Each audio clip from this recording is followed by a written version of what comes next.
The Durham report is out, which means we can actually see what the special investigator found while he was looking to seeing what happened that led up to the Russian collusion. Now we can actually say hoax. And what the next steps are for our nation, who is already grappling with the difficulty trusting the federal police. But we'll be talking mostly about that, along with some of the cope that came with a lot of this here, because a lot of people on the left do not want you to read this. By the way, I will link the article that has the full script write-up of the Durham report in the chat, so we'll be talking about that and quite a bit more. In other news, the debt ceiling looms down on us even further.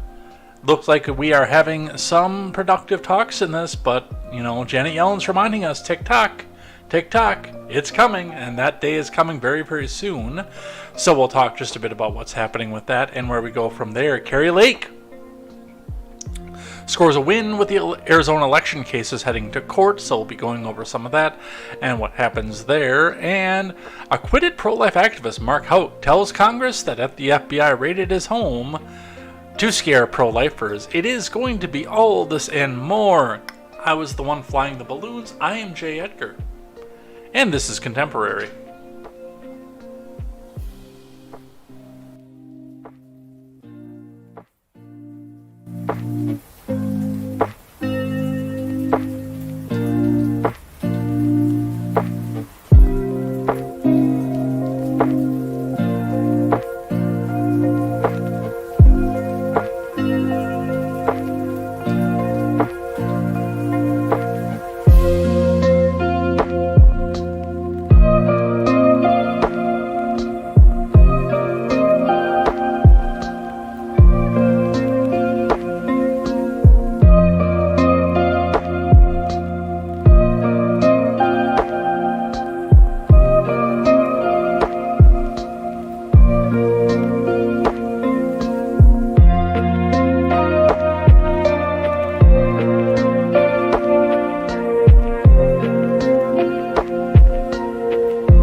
Good evening, everybody. Welcome to Contemporary. My name is Jay Edgar, and this is your evening news. We already had one popped up right here. The Mogwai is telling us that he feels as though Jay Edgar is giving us the soundtrack to the end of the world. Well, that's great. It starts with an earthquake, birds and snakes, and aeroplane. Lenny Bruce is not afraid. No, we're not doing the end of the world here, but we do have some stuff to talk about here that may actually bring us to the brink of another world war. We'll see what's happening there. What's interesting about what Mogwai said, though, and just, we do tangents on this program all the time. People would think that I have ADHD or something because I never stay on topic for anything, but I can tell you right off the bat, when I started the Red Ned show, it was basically right after the St. George riots started.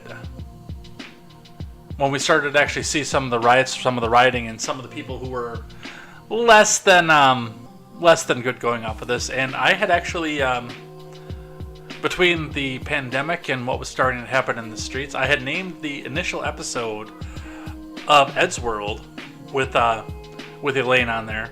That initial episode it was called Don't They Know It's the End of the World, with Elaine Joan. And she actually wanted to name the Red Ned show Red Ned's Guide, or Elaine and Ed's Guide to the End of the World.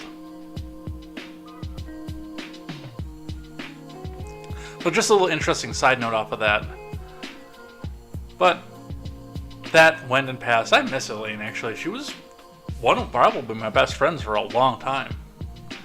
You kind of feel that way, and maybe even a little bit misty and nostalgic when you and your fiance are looking to have an egg donor to have babies, and she, without, barely knowing you at the time, because we had just met each other at the time, said, "Hey, do you want to have a red-haired baby?"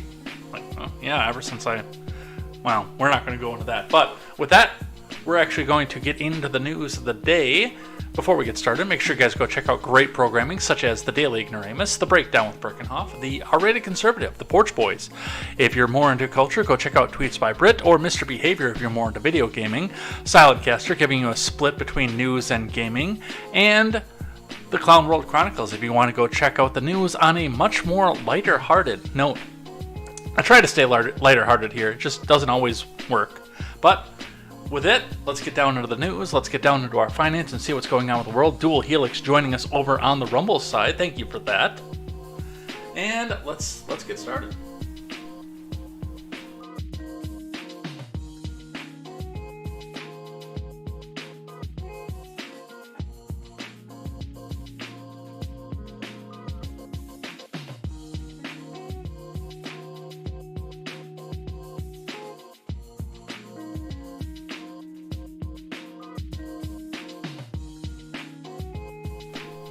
I wonder how long that was going on. That's actually the second time I've gone into my news scene and my microphone cut out. I wonder why that happens. Alright, anyway, let's get back into the Dow. You guys heard me on the open, right? Yeah, Helix was out listening and laughing along. I wonder what caused that bug, because that happened when I changed the scene once before, too. That's really weird. I don't know why that keeps doing that. Alright, anyway, let's keep going. Alright, back to where I was. With the Dow is at 33,012.14. That is down on the day, 336.46 points, or just about 1%. And that 32,000 mark is within reach here. I would like to see, well, I'd like to see a sub 10K. Mogwai is saying 30K Dow.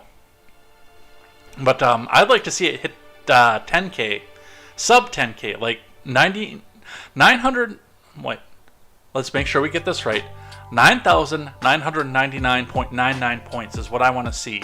I would very much like to see it rebound after that, but I want to pick up a few stocks while it's at that point. But I'd like to see that, and I would like to see that in the Biden presidency. But that is what we are seeing for that. With, by the way, a lot of the debt ceiling fears, which is the second major article of the day. That's a lot of what's weighing on this, because they keep trying to give you the fear porn that if we hit that debt ceiling, everybody's going to suddenly be unemployed. Every house is going to be foreclosed upon instantly, and so much more fear porn that they're trying to shove into you. On your Bitcoin is also down today. Your Bitcoin has been all over the place, though. It's been up, it's been down. It is sunk to 26.9 at some point here, ending at 26.99, so just below 27. That's down 181 US dollars on the day. That is 0.67% for the Dow. So we'll see what happens with that and see if people are actually starting to sell off and struggle and need that extra little bit coming up here. Looking at your gas prices, we had a day of reprieve in the Madison area where we saw some 330s and a 316, but everybody has leveled back out to the 340 range, which I'm seeing some of that reflect where I'm here too. But I want to pay attention to one outlier here.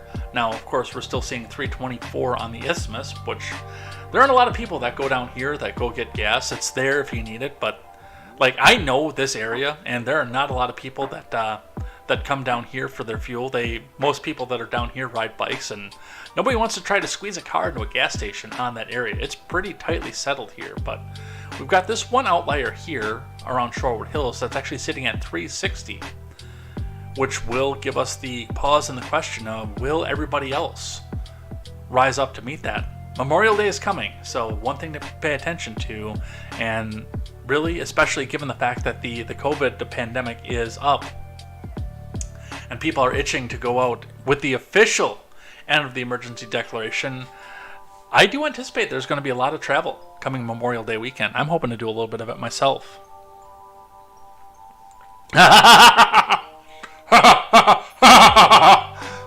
Mogwai says, Bitcoin looks like an Epstein guard lie detector reading. I like that. That's funny. Alright, let's grab our finance article of the day. Looking in at CNBC, Dow closes more than 300 points lower on discouraging Home Depot forecast, debt ceiling concerns from Sarah Min and Brian Evans. Stocks dipped Tuesday as investors digested a lackluster forecast from Home Depot. Wall Street also turned its attention to a meeting between congressional leaders and President Brandon on the U.S. debt ceiling. The Dow closed below its 50-day average for the first time since March 30th. The 30-stock index dropped 336.46 points, or 1.01%, to 33,012.14. The S&P fell 0.64 to 4109.90. The Nasdaq fell 0.18 to 12,343.05. Dow member Home Depot pulled back by 2.15% after the retailer reported disappointing quarterly revenue and cut its full-year guidance as consumers postponed large home improvement projects. And that is going to be the big indicator of the health of the economy. It's not going to be the amount of houses that sell. It's not going to be the amount of people that move. It's not even going to be the jobs. It's going to be what people do with their discretionary money. And I have been saying this since the beginning of the pandemic. When we first started wondering what was going to happen with inflation, I said, you're going to start to see some of these things go up. People are going to, first they're going to start buying online, even though there's not going to be anybody to go to work to make the stuff. And you're going to see the prices spike to that, and that's going to put a constraint on people's ability to buy. But the big indicator of the economy is it's not the food. People will find a way to eat food no matter what. They may go eat out less, but they will buy groceries, and they will put groceries on the table, and they will grow things, and they will can things. But you can't take your food prices and your food spending as a measure. What is going to be the big indicator of the healthy economy, as much as Joe Biden tries to tell you we have the best and healthiest economy in the world, is what people do with their discretionary money. Whether they go out and do a home remodel project on their own, hire a contractor, or any number of other things that they may go back out and do. I always say the big screen TV. Especially when those got super inflated in price and people looked at that and said, no, I'm going to keep mine. You're going to have to get those big screen TV prices back down to match what people will pay. And it's the same thing with home improvement products. That's still always going to be cheaper than going out and hiring a contractor or getting a new house, but people look at the wallpaper and say, oh, honey, we can wait for another year on this to see what's going to happen with this. April retail sales came in weaker than expected, rising 0.4% last month. That was lower than the 0.8% increase anticipated by economists polled by Dow Jones. Stocks have really been trading in the 3,800 to 4,200 range on the S&P since the middle of November. We're kind of stuck there, U.S. Bank Wealth Management's Bill Mers says, I think it's reflective of the uncertainty that investors feel around what will happen on the policy front. How will the economy respond? Will consumers be able to continue spending through this period, and how long can that last? Investors are anxiously awaiting progress on the debt ceiling negotiations. On Monday, Janet Yellen reaffirmed that the U.S. faced the possibility of a default as early as June 1st, the so-called X date, if a deal isn't reached between the White House and Congress. On Tuesday, she doubled down on her warning to raise the debt limit immediately. A default would crack open the foundations upon which our financial system is built, Yellen said on Tuesday. It is very conceivable that if we see a number of financial markets break, with worldwide panic triggering margin calls, run and fire sales. Well, and again, I have little sympathy. That's partially because I have plenty of food, canned food, land, guns, fishing poles, and the ability to sustain myself without any government intervention. I may not be able to use the internet. Contemporary might die because internet prices may skyrocket, or it may just be shut down altogether, but I will survive.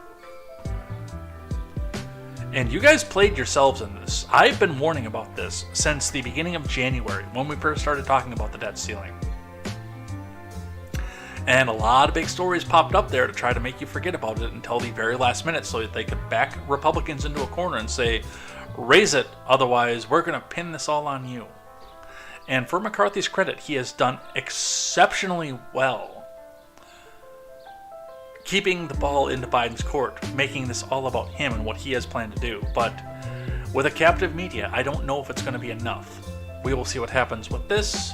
That is our second big story of the day. Before we get into our main story of the day, though, We've got our layoffs report. The flattening at Meta is happening as a stream of longtime executives exit ahead of thousands more layoffs. From Callie Hayes. Meta employees are seeing their internal workplace platform flooded with goodbye posts as they brace for yet another round of layoffs and more changes at the company. In recent weeks, several upper management and vice president level employees at Meta, previously known as Facebook, have announced their departures. Two people familiar with the company said the exit post, also known as badge posts, feel constant, one of the people said. Yeah, that's just rats leaving the ship, though. That's people looking at the financial, the dyers in the financial, saying, they're going to lynch us. We made our money. Let's get the hell out of here.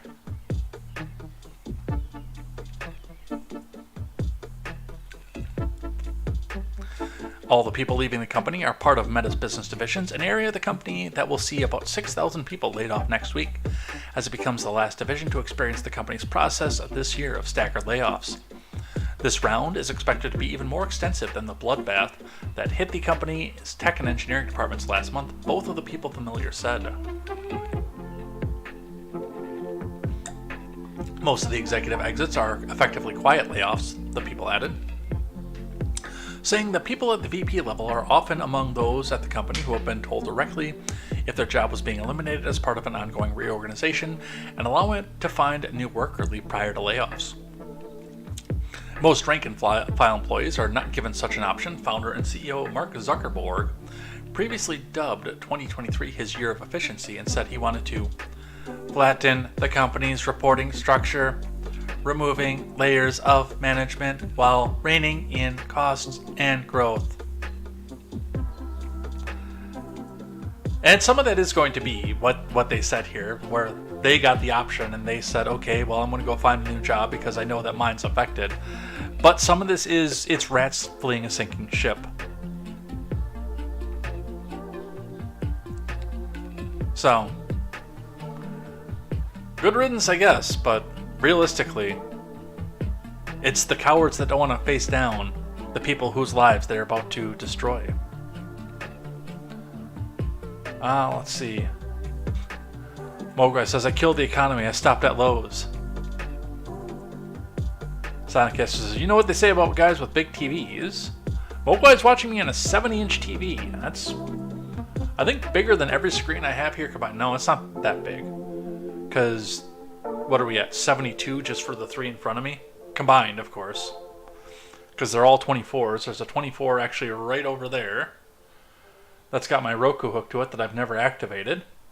And a 36 in the bedroom that I got secondhand because right after I moved, my ex-girlfriend caught the cord of my Samsung one, and it fell off and busted the screen. And I was sad. Let's see. Helix says electricity went up. They have 3 times usage rates from 1 to 7 p.m. So cooking at home will cost you more than it used to. Well, there's always fire.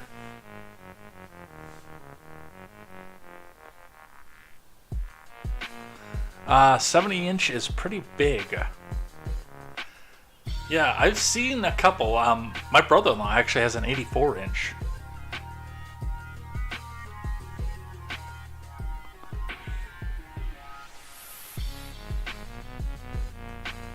So, that is our layoffs report for the day. A little bit of breaking news before we get into the Durham report, coming from ABC News, and I got one from CNN on it as well. But from ABC News, gunmen attack U.S. convoy in southeast Nigeria. 2 policemen, 2 consulate staffers are killed.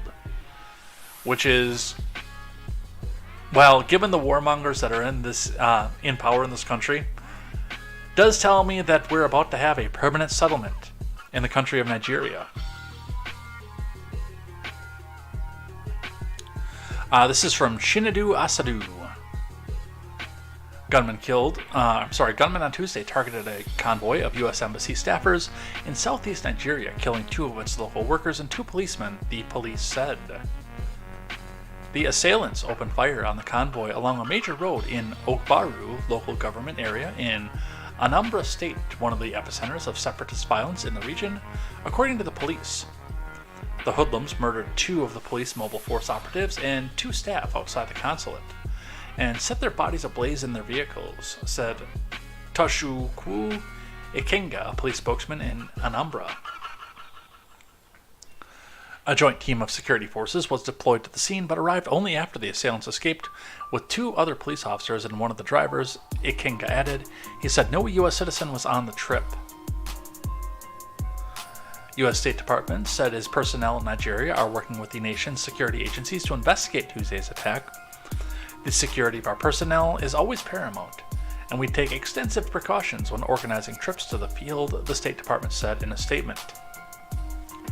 It is not immediately clear the nature of the trip embarked on by the U.S. Embassy staffers in Anambra, nor how many were in the convoy. Ikenga said it was regrettable that a convoy of such or any related will enter the state without recourse to the police in the area or any security agency. The attack in a tiny town located 60 kilometers, or about 37 miles for those of us who don't use communist numbers, from the state capital further raised concerns about the safety of residents and travelers amid the separatist violence that has been rampant in Nigeria's southeastern region in recent years. Authorities have blamed the violence on a separatist group known as the Indigenous People of Biafra, which is leading the campaign for the region to break away from West African nation to form an independent country. The separatists have become more violent in the last few years as they continue to demand a referendum, and since the trial of its leader, Nnamdi Kanu, on terrorism charges. Nigerian president, but not prince. Don't worry, he's not going to try to wire you some good faith money, or have you wire him some good faith money, I should say. Has rejected the calls for a referendum, insisting the unity of Africa's most populous country and the continent's largest economy is not negotiable. Yeah, that's all the Western Union people who wired them good faith money is holding that economy up.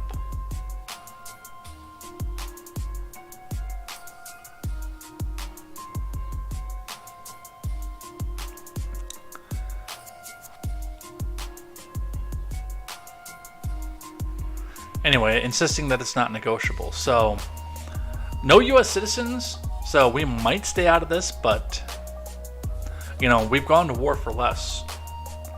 A little bit more on this one. 4 killed after U.S. convoy attacked in Nigeria.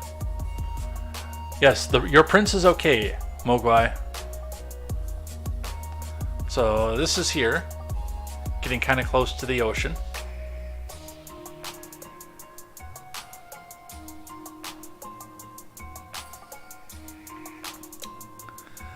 A U.S. convoy was attacked in Nigeria Tuesday, killing 4, including 2 personnel from the U.S. consulate and 2 police officers, and kidnapping 3 others, according to local police and U.S. officials.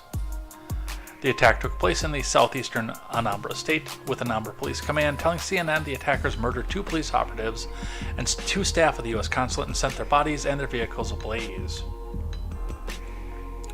The personnel who were killed were not U.S. citizens, according to the White House and local police. We know that already. When the assailants saw the security forces, they made away with 2 police operatives and a driver of the second vehicle of the convoy, Ikenga Toshukwu, Deputy Superintendent of Police. So they're on a rescue and recovery. Again, we're probably going to have some troops stationed over there to go and finish off the job. It'll take them about 20 years, I would say, give or take. But this was breaking. We will see what happens with this. And let's talk about the title. From the Dissociated Press. To start off with, Durham report on Trump-Russia investigation. What led to it and what happens next? From Eric Tucker. An investigation into the origins of the FBI's probe into ties between Russia and Trump's 2016 presidential campaign has finally been concluded, with prosecutor John Durham submitting a much-awaited report that found major flaws. The report, which is the culmination of a 4-year investigation into possible misconduct by U.S. government officials, contained withering criticism of the FBI but few significant revelations. Nonetheless, it will give fodder to Trump supporters because the Associated Press has to editorialize everything. The Trump supporters bad, Democrats good, Durham bad. We're going to get a lot of that in here. Who have long denounced the Russia investigation. Meanwhile, Trump opponents will likely point to the Durham team's meager court record, 1 guilty plea, 2 acquittals at trial, as proof that the probe was politically motivated farce. That's actually what the Associated Press is hoping for. So the Durham report has been out. I have not read it yet. I basically got off last night and made dinner and went straight to bed. I could have probably sat up and read it. Some jackass had his car alarm going off until 2 o'clock in the morning last night. Thank you to whoever you are, by the way. I hope you watch this at some point down in posterity. But it's about 317 pages, probably a lot of legalese, and people have already delved through that and found the points that support their narratives.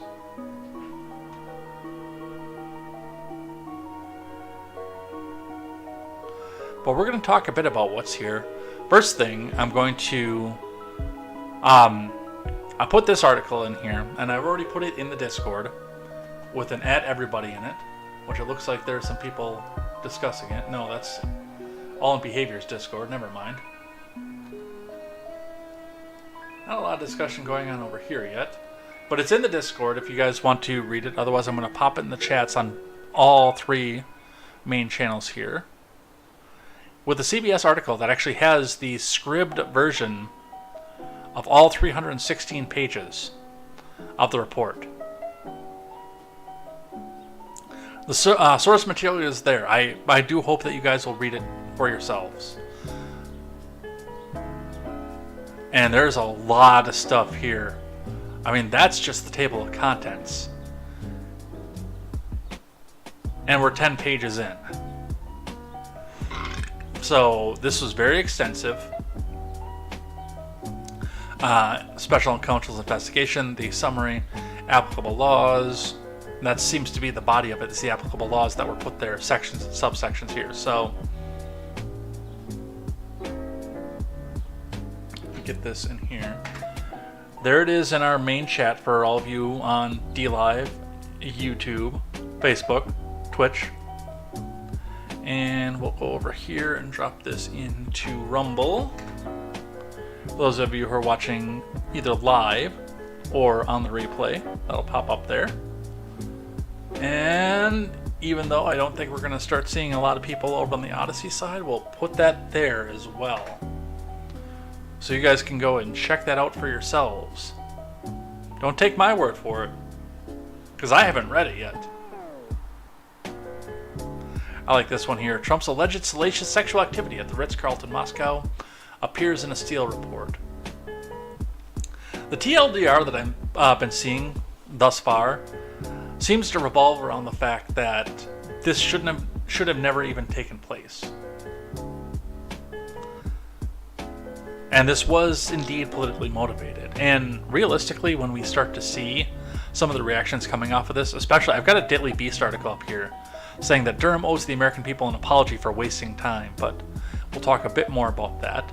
Let's read one from the Daily Wire. Read it! Durham report makes sobering findings about FBI's handling of Trump-Russia probe. From Luke Rosiak.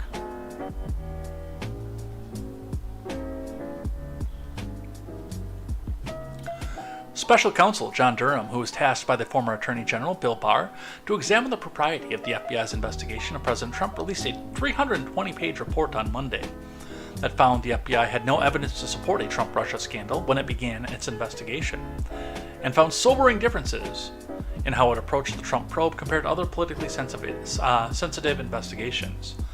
The Wire, by the way, which I can possibly get this linked up here. Actually, let's do that. Here's a PDF as well. Get that into the chats here. That you guys can take and bypass the CBS article. I didn't know that one was in there like that. I thought it was going to be a scribd like was in the CBS. Let me drop that into the Discord. There we go.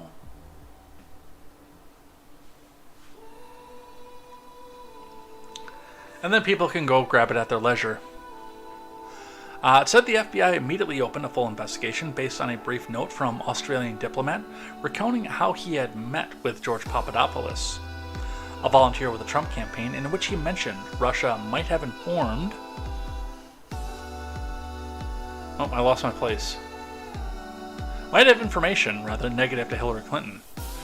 At the time of the opening of Crossfire Hurricane, the FBI did not possess any intelligence showing that anyone associated with the Trump campaign was in contact with Russian intelligence officers at any point during the campaign, the Durham report said.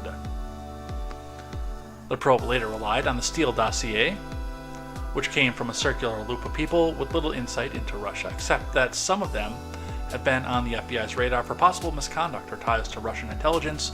In their own right, the FBI knew it was nothing but a rumor and speculation, the report said. Which is an interesting way to go about that. I'm like halfway through, a third of the way through the Daily Wire article. I am very interested in reading what this report says, just based on what I just saw in these first couple paragraphs. Because the interesting side of the Steele dossier is, like, and we all knew this already, that basically we got people who were either got a political favor for coming in and spilling the beans, so-called, about what happened with the Trump probe, who may have been getting ready to go up for a very long sentence, and got a plea deal because they had information that might lead to the arrest of Donald Trump.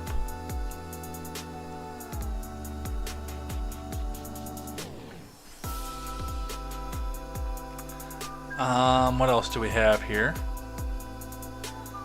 Upon receipt of an unevaluated intelligence information from Australia, the FBI swiftly opened the Crossfire Hurricane investigation, in particular at the direction of the Deputy Director Andy McCabe.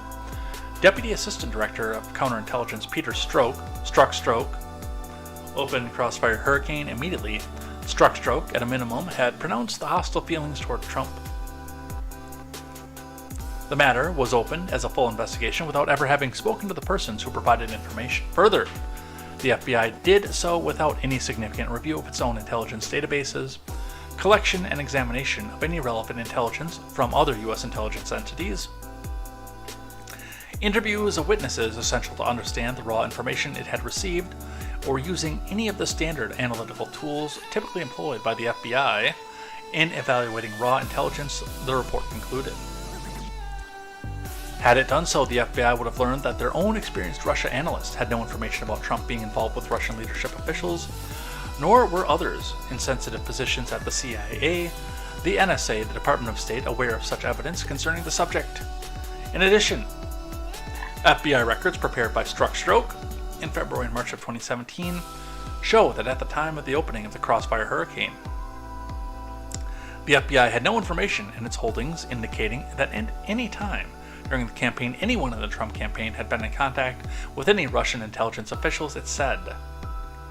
So, in not so many words, and the Daily Wire goes extensively into this and quoting a large amount of this, but in not so many words, the people who either pled guilty or were convicted were railroaded into their pleas, and the FBI had nothing and knew it. Which, this is not what we do in this country. This is tin pot stuff.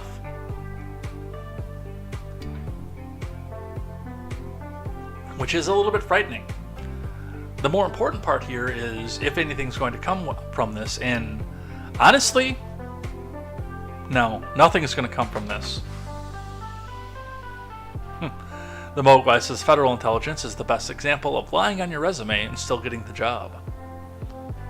But George Santos! Alright, let's grab one from CNN.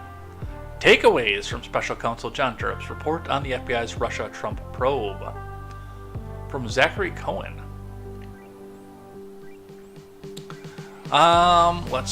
We're going to just get right to the takeaways. Which comes with receipts, by the way. So let's read just a bit of this here. Durham finds FBI rush to investigate Trump. The Special Counsel's office conducted more than 480 interviews and obtained and reviewed more than 1 million documents, consisting of more than 6 million pages, while also issuing 190 grand jury subpoenas according to the report. The The Durham report, however, relies on many public findings, including problems with the investigation that were detailed in a 2019 investigation by Michael Horowitz to question the Bureau's decision to open a full investigation, one the watchdog found to be legal and unbiased. And while Durham acknowledges the FBI did have reason to open up a preliminary review or investigation, he accuses the Bureau of failing to uphold its most important mission to strict fidelity to the law in connection with certain events and activities described in the report. Claims FBI had no real evidence of collusion before launching the probe. Durham concluded the federal investigators did not have any actual evidence of collusion between Trump's campaign and Russia before launching a years-long probe into the matter. The finding was at the core of Durham's most scathing criticism of the FBI. The excerpt here. Indeed, based on the evidence gathered in the multiple exhaustive and costly federal investigations of these matters, including the incident investigation, neither U.S. law enforcement nor the intelligence community appears to have possessed any actual evidence of collusion in their holdings at the commencement of Crossfire Hurricane investigation. Yeah, that's called Bring Me the Man and I Will Find You the Crime. Claims of FBI personnel bias, which we know struck Stroke and Lisa Page, who were screwing each other while they were both married. Not that that has anything to do with the investigation, but basically it is the fact of, the text messages that came out. Don't worry, we're going to do something. We're going to find a way. Durham claims the FBI had different standards for Trump and Clinton. Well, the special agents didn't want to fall into a deep depression and self-delete, so that's obvious. The FBI failed to corroborate Steele dossier allegations. The report is critical of the Steele dossier, the explosive document that has been used by the FBI to bolster its case for probable cause to secure surveillance against a former Trump campaign advisor. The Steele dossier contained unverified allegations about Trump's connections to Russia, including his alleged business dealings, rumors of lurid trysts in Moscow, and claims that his campaign collaborated with the Kremlin in 2016. Let's read. Igor Danchenko, Steele's primary subsource. As noted, the FBI attempted over time to investigate and analyze the Steele reports, but ultimately was not able to confirm or corroborate any of these substantive allegations contained in these reports in the context of these efforts. And as discussed in Section 4, Subsection D, Paragraph 1, Subparagraph B, Parts 9 and 10,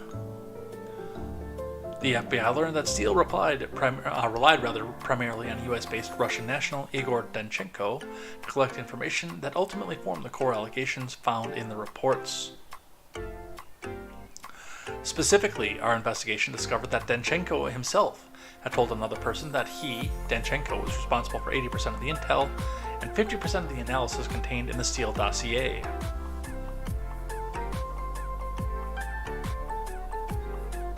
So what's next? Durham's conclusions condemning the FBI's investigation into Trump are sure to fuel the debate about Russia, Trump, the FBI, and 2016 presidential election that's still swirling more than 6 years after and as Trump is campaigning once again for the White House.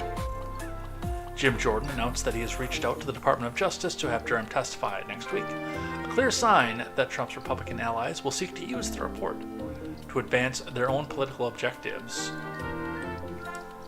Trump himself has already seized on the report's release, sending one fundraising email Monday with a subject line that read, "I was framed!" I actually think that he just watched Back to the Future Part 2 in the scene at the courthouse when Grip and all his buddies crash into the courthouse. I was framed!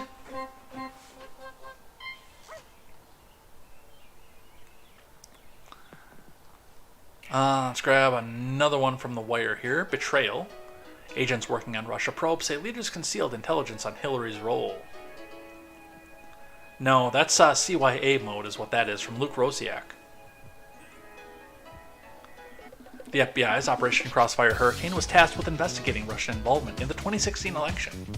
Yet a major memo sent from the CIA to lead agent Peter Strzok, outlining U.S. intelligence that Hillary Clinton may have hatched a plan to frame Trump, which stood to dramatically alter the investigation, simply went missing. according to the blockbuster report from Special Counsel John Durham. In late 2016, U.S. intelligence agencies obtained insight into Russian intelligence analyses, alleging that presidential candidate Hillary Clinton had approved a campaign plan to stir up a scandal against U.S. presidential candidate Trump by tying him to Putin, the Russians' hacking of the Democrat National Committee, the report said. On September 7, 2016, the CIA wrote a referral memo addressed to FBI Director Jim Comey, and to the attention of the Deputy Assistant Director Struck Stroke, saying as much. The information was considered so important that then CIA Director Jim Brennan immediately briefed President Barack Obama, Vice President Joe Biden, Attorney General Loretta Lynch, and Jim Comey about it in the Situation Room. Yet not a single FBI employee working for Struck Stroke was interviewed by Durham could recall seeing it or doing anything with the information. While the Russian intelligence that was intercepted could have been an exaggeration or fabrication, it would have rung true to the FBI agents because they suspected, correctly, that the sources that were feeding them the anti-Trump narrative were being paid by the Clinton campaign or DNC, and caused them to proceed more skeptically. So, very interesting stuff, and the Daily Wire is writing essays on this stuff. So, we're just going over headlines right now because we've got a lot to go over here. Politico, GOP presidential candidate slam FBI over Durham report. One of the reasons, by the way, that this is coming out is because despite everything that they tried to do over the entire 4 years of the Trump presidency, and in the immediate lead up and in the immediate aftermath of such, is the fact that this didn't work. This did not turn anybody against Donald Trump at the time. It's part of the reason that they're focusing more on the E. Jean Carroll thing and less on the Russian collusion. Now, we'll still get some people like JoJo from Joy's, and we'll tell you that this is all, in every line that she'll put, she'll say that Trump is bought and paid for by Russia, in spite of what the Durham report has just revealed. But they're trying to focus on the impropriety, the fact that he can't get elected, which they said in 2016 as well, to try to turn the Republican Party against itself and give Joe Biden, Kamala Harris, a clear path to victory, no matter who winds up being the nomination, or who winds up being the nominee, rather.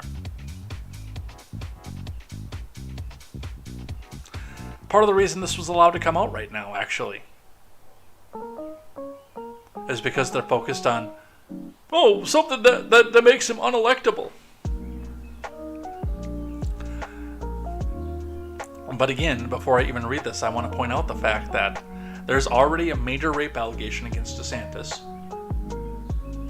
And, Asa Hutchinson and Nikki Haley are just two different flavors of Bush.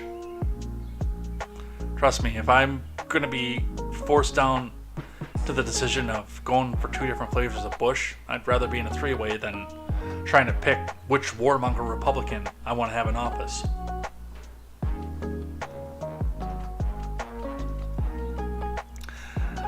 But if you prove to them that this will work and this will turn people's back and support away from Donald Trump, they will use it on everybody else.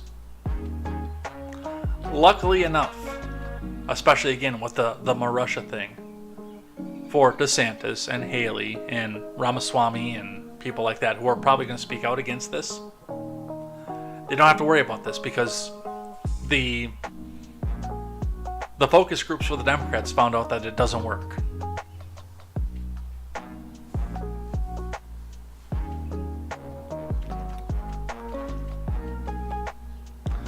GOP presidential candidates are slamming the FBI after a report from Special Counsel John Durham criticized the agency for its actions during the 2016 probe that scrutinized Trump's 2016 campaign and its alleged ties to Russia.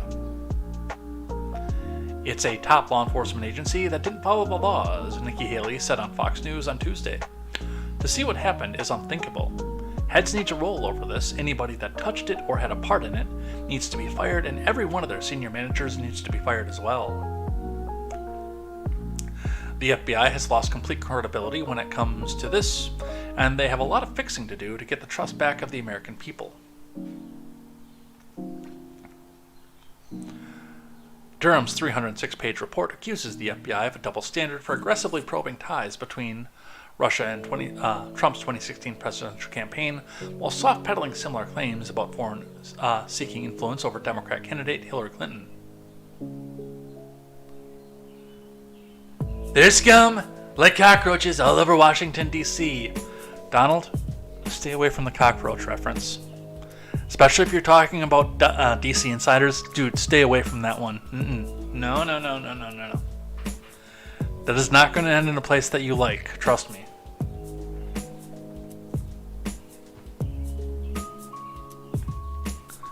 The former president posted to Truth Social earlier Tuesday morning. Congratulations to John Durham on a report that's being praised for its quality, importance, and professionalism by friend and foe alike. Ron DeSantis, who has yet to announce a presidential bid, said there's a need to clean the house at these agencies. Look, guys, the Durham report confirmed what we already knew. Weaponized federal agencies manufactured a false conspiracy theory about Trump-Russia collusion, DeSantis said on Twitter. It reminds us of the need to clean house at these agencies, as they've never been held accountable for this egregious abuse of power. Ramaswamy, the author, who announced his campaign in February, called to shut down the FBI Monday following the release of the report. In '64, the FBI tried to blackmail MLK into committing suicide. Almost 60 years later, the same administrative agency continues to target and destroy its political enemies. Vivek said on Twitter, "This needs to finally end. Shut down the FBI." And yes, this is much more practical than it sounds. Yeah, it wasn't just King either, by the way. I mean, if you really want to rile people up, Ramaswamy, you can remind people that that same FBI, even though it's never been proven, well, they murdered X and tried to blame it on Islam.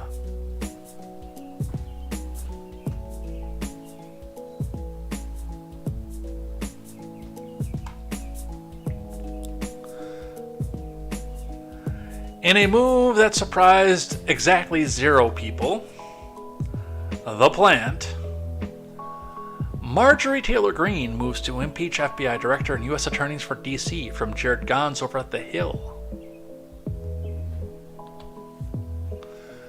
Representative Marjorie Taylor Greene said on Tuesday that she will introduce articles of impeachment against the FBI director Christopher Wray and Matthew Graves, the U.S. attorney for the District of Columbia.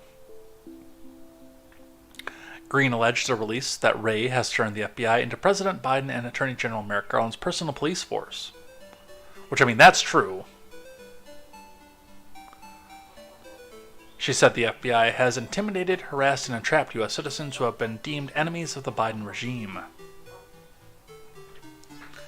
She cited several examples of FBI actions in the past few years during Wray's tenure, and she believes demonstrates overreach and improper conduct by the agency, but do keep in mind that this goes back much further than Wray. Greene referenced the plot that multiple men had in 2020 to kidnap Gretchen Whitmer, pointing to the couple who were acquitted after defense attorneys argued that the FBI entrapped them and convinced them to engage in the conspiracy. Multiple men, including the suspected ringleaders of the plot, were found guilty for their actions. Yeah, that needs to be appealed too, by the way. Greene also noted the search the FBI conducted on former President Trump's Mar-a-Lago property for classified and sensitive documents that were taken there. She argued that Trump did not break any laws with his actions, but Biden did not have any authority to possess the documents that were found in multiple locations, including his personal home.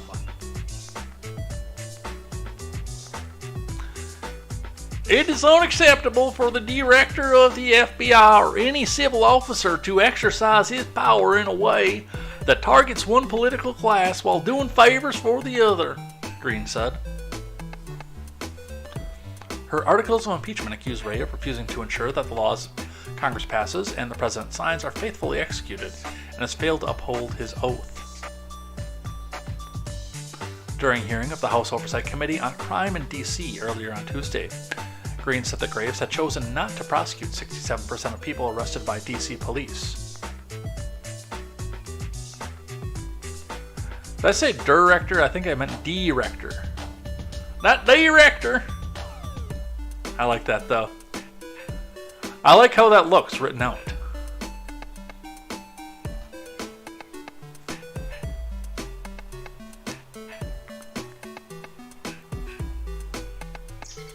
During a hearing of the House Oversight Committee on Crime in D.C. earlier on Tuesday, Green said Graves had chosen not to prosecute 67% of people arrested in D.C. police officers, or by police officers rather, but continues to pursue cases and sentences against January 6 defendants. She said the decision not to prosecute is the former is absolutely criminal. I would have to look, by the way, to see how that goes jurisdictionally, because I wouldn't think that like the federal government police would be the ones who would be trying street criminals in DC. I would think that they would have a metro court for that, wouldn't they? So I don't know if those two are interrelated. I don't know if that's true or not.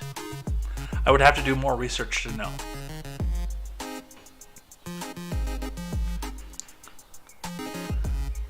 The time for weaponizing the Department of Justice needs to come to an end. And because you refuse to prosecute real criminals that are violating all the crimes here in D.C., and you want to talk about D.C. residents, they are victims of your abuse of power. And because of that, I'm introducing articles of impeachment on you, Mr. Graves.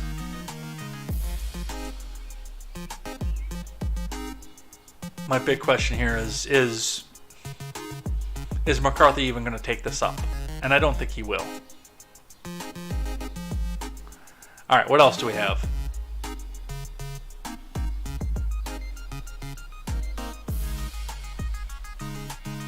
Did I do this already? Ah, more stroke stuff. There's nothing to this, but we have to run it to the ground. Anti-Trump FBI agent Peter Strzok said according to the Durham report.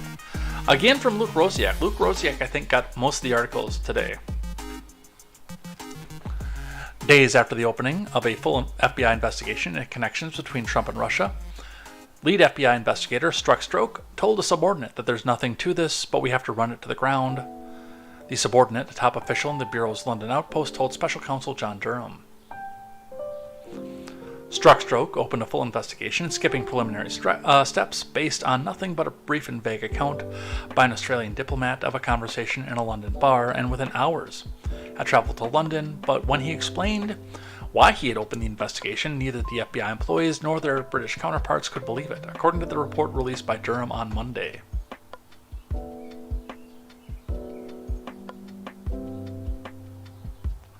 I'm missing an article somewhere, and I don't know what it is. Oh, that's what it is. Okay. I know I had one more here. Anyway, let's keep going. The FBI specialist on Russia had heard nothing about the ties between Trump and Russia, making them skeptical. Instead of using Russian experts, the FBI then assigned brand new intelligence analysts to work the most prominent and politically explosive case in the country. The FBI's assistant legal attaché in London told the special counsel that British intelligence agents, not agencies, did not assess the information about the Russians and Trump attributed to Papadopoulos to be particularly valuable intelligence. Indeed, he told the FBI's inspection division investigators that the British could not believe that Papadopoulos' bar conversation was all there was, and they were convinced the FBI must have had more information that it was holding back. Dude, are we telling them everything we know, or is there more to this? The ALAT wrote to a supervisory special agent. Well, we'll see.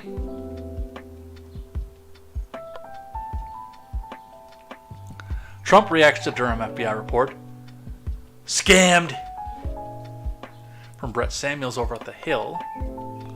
Former President Trump on Monday hailed the findings of the DOJ counsel John Durham, whose final report after a 4-year investigation was deeply critical of the FBI's investigation into Trump's campaign. Wow. After extensive research, Special Counsel John Durham concludes the FBI should have never launched the Trump-Russia probe.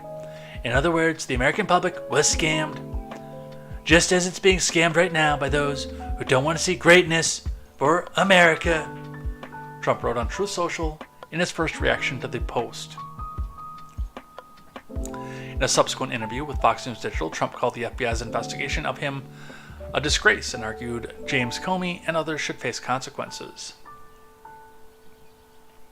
Well, look, I'm going to tell you, I, and much more importantly, the American public, have been victims of this long-running and treasonous charade started by the Democrats, started by Comey, Trump told the outlet. There must be a heavy price to pay for putting our country through this.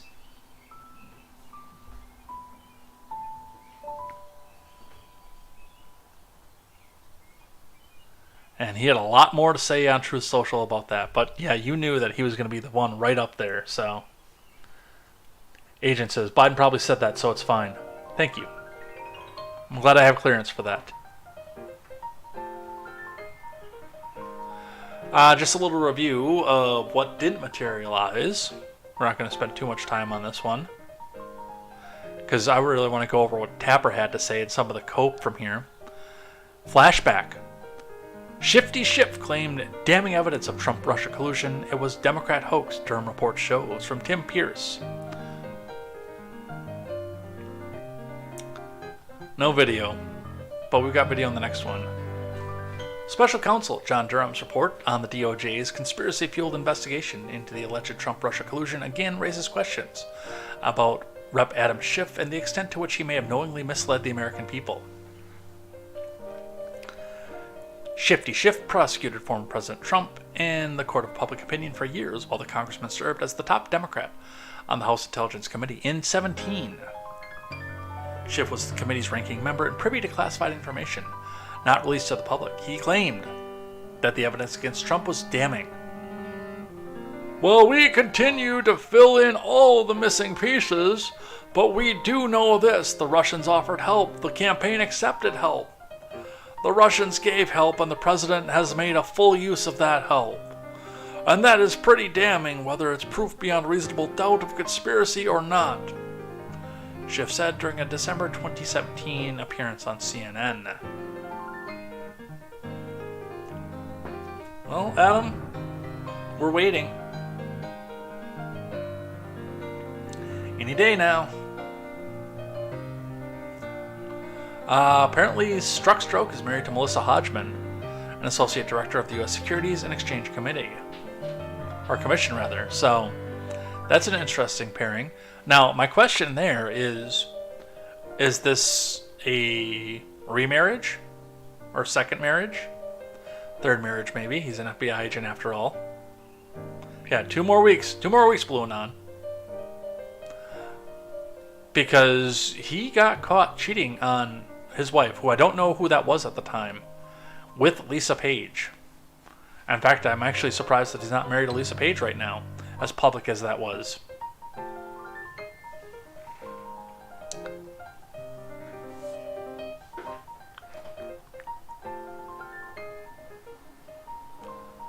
Two more weeks, Adam Schiff.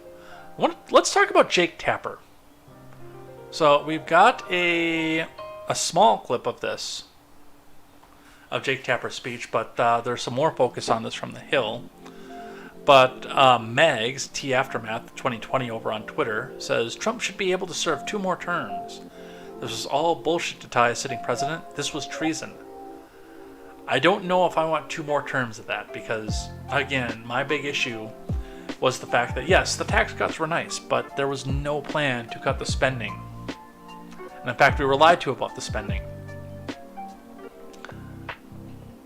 If you're going to cut taxes to that level, you've got to cut spending with it. And veto the damned omnibuses. But let's listen to this 13-second clip. Regardless, the report is now here. It has dropped. And it might not have produced everything of what some Republicans hoped for. It is, regardless, devastating to the FBI. And to a degree, it does exonerate Donald Trump. Regardless, the report is now here. It has dropped. And it might not have produced everything of what some Republicans hoped for. It is, regardless, devastating to the FBI. And to a degree, it does exonerate Donald Trump. Regardless, the report is now here. So, that's a really interesting cut, too, because you almost don't notice it when you're on audio there.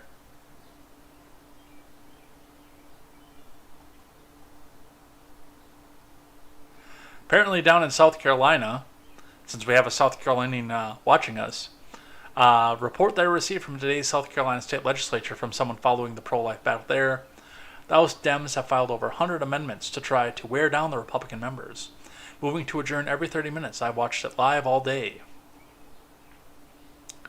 So, it looks like they're doing some circus work in Charleston? I should know my state capitals. I did the wacko song of the state capitals for a talent show.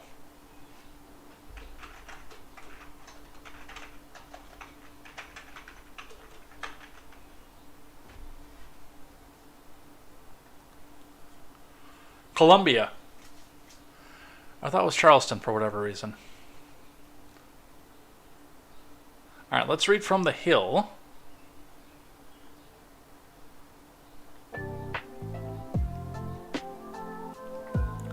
CNN's tapper lauded by right, blasted by left for Durham report remarks. From Dominic Mastrangelo.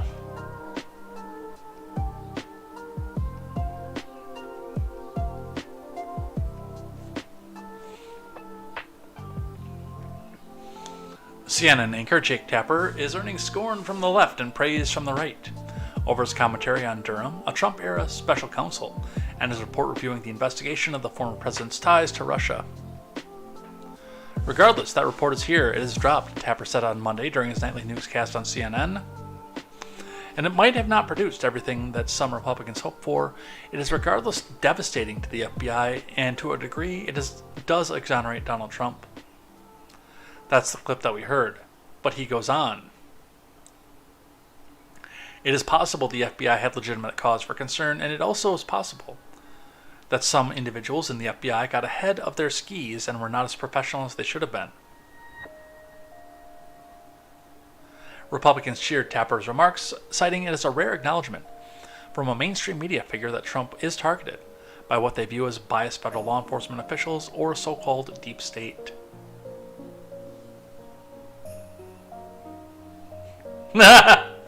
Mo guy says Charleston was the capital, and then they moved it in the olden years. I think Biden was a teenager. So it must have been in the early 1800s.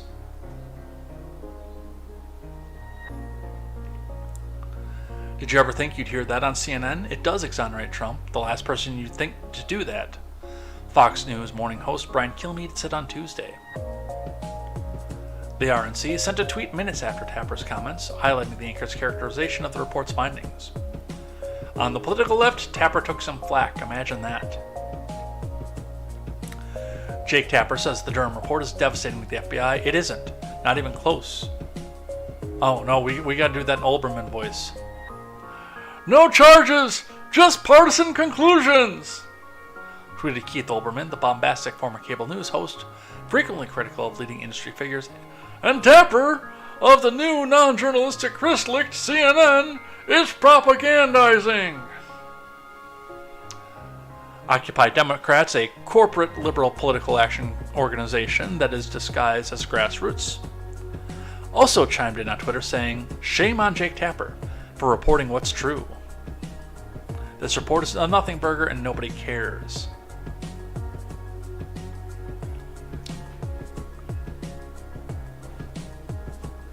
So yeah, they did not like that very much at all. I'm interested in it.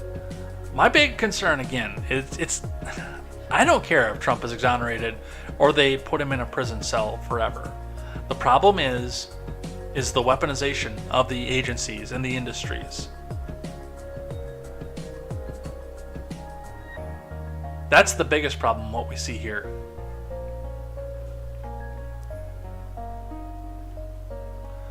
The Daily Beast and all their intelligence. This is an op-ed.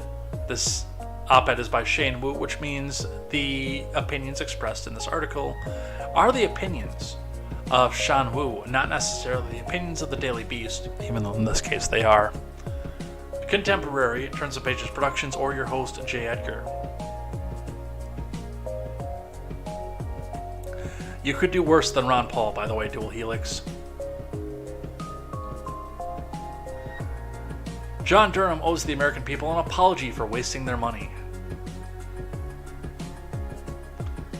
Special counsel John Durham's final report reveals that 4 years, $6.5 million spent in many dining dates with former AG Barr yielded nothing.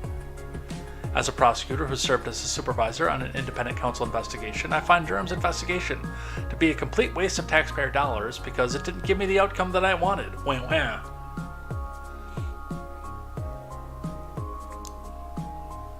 Recall that Durham was handpicked by Barr to investigate the probe commenced by the FBI in 2016 into ties between the Trump campaign and Russia that formed the basis for the investigation by special counsel Robert Mueller. The Mueller probe yielded indictments of 34 individuals, 2 companies, and convictions of top Trump campaign officials.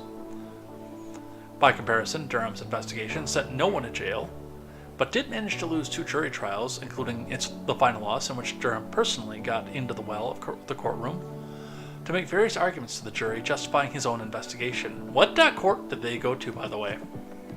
What district was that in? I'm curious. Contrary to the expectations set by former President Trump, Durham failed to produce any evidence of what Trump promised to be the crime of the century, presumably involving the deep state conspiracy mantra of Trump supporters, and sent no one to jail. What Durham did do was aid and abet the killing of a lot of trees by producing a 300-plus page report that reads like a plagiarized version of the 2019 report by the DOJ Office of Inspector General, in which Horowitz concluded the FBI properly opened the Russia probe, codenamed Crossfire Hurricane, and found no evidence of political bias by the FBI.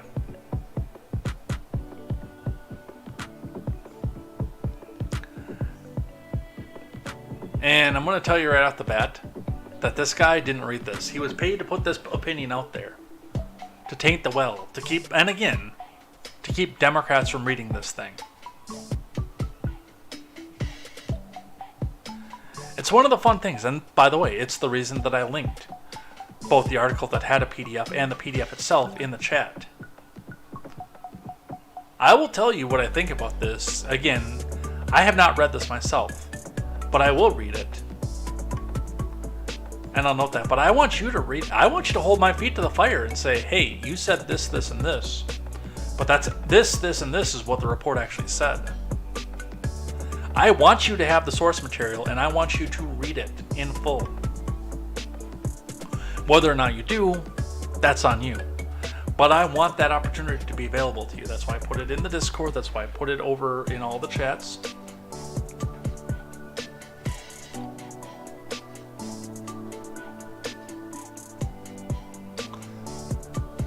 And the last one we have on this comes from the world's worst press secretary. Karine Jean-Pierre ends press briefing after being pressed on Durham report. Fled the podium from Lindsay Cornick.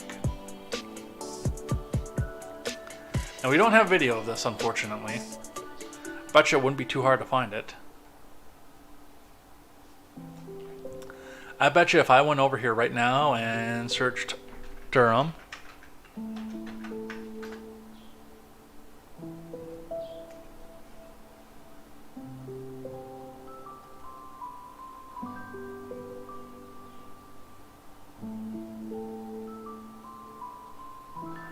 Juanita Broderick is calling for action, by the way.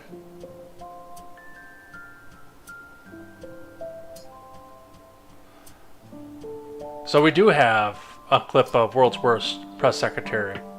Let's get that over here. From Greg Price, who does a lot of this kind of stuff. 30-second clip. Let's see what's here. What is the White House reaction to Special Counsel Durham's report on how the FBI handled the Trump-Russia probe? I would leave it to the Department of Justice to speak to. Talks often about how he wants the DOJ and FBI to remain independent and above the fray. That report seems to reflect the opposite. Does he agree with Special Counsel Durham that there needs to be wholesale changes at the FBI? Again, that is with the Department of Justice. That's not something that I'm going to speak from the podium. As you just stated in your question, we believe in an independent Department of Justice. That's what the President said when he was running, and that's what the President has said the last 2 years. Thank you so much. I'll see you guys in... What is the White House reaction to Run away! Run away! Run away! Let's go right back out to the end here.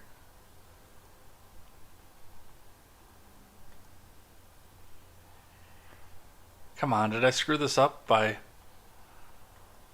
hitting the wrong spot?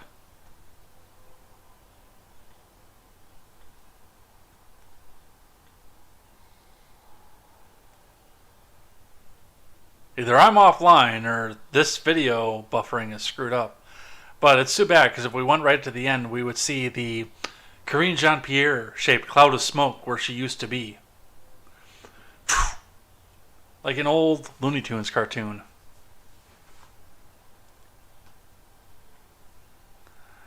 Alright, spokeswoman Karine Jean-Pierre declined a comment from the White House podium on Tuesday about Special Counsel John Durham's report on the investigation into Trump-Russia collusion.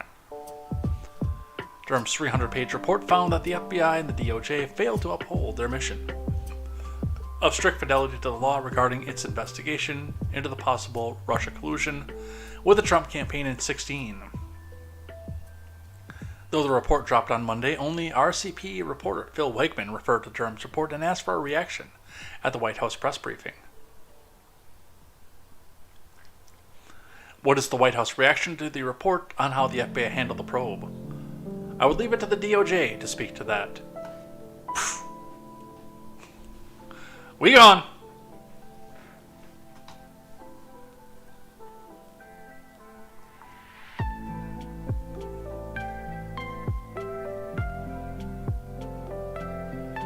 Dude, I had one of those nets, by the way, when I was a kid. I know what you're talking about, Dual Helix. And then going over to the main chat, the Mo guy says, I really do feel dumber listening to her. This is what happens when too much hair dye invades your brain. Alright, so that's the Durham report. Again, the information's out there. Plenty of places to go back and check it out. Do please go and check that out. Don't take my word for it. Don't take CNN's word for it. Go and read it. It's probably going to be dry. There's probably going to be a lot of legalese, but go and read the report. Draw your own conclusions. The source material is out there, and I'm going to be doing the same probably over the remainder of the week.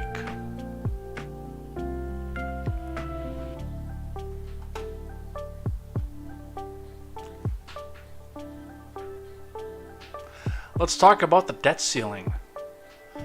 We're going to start with Reuters on that one.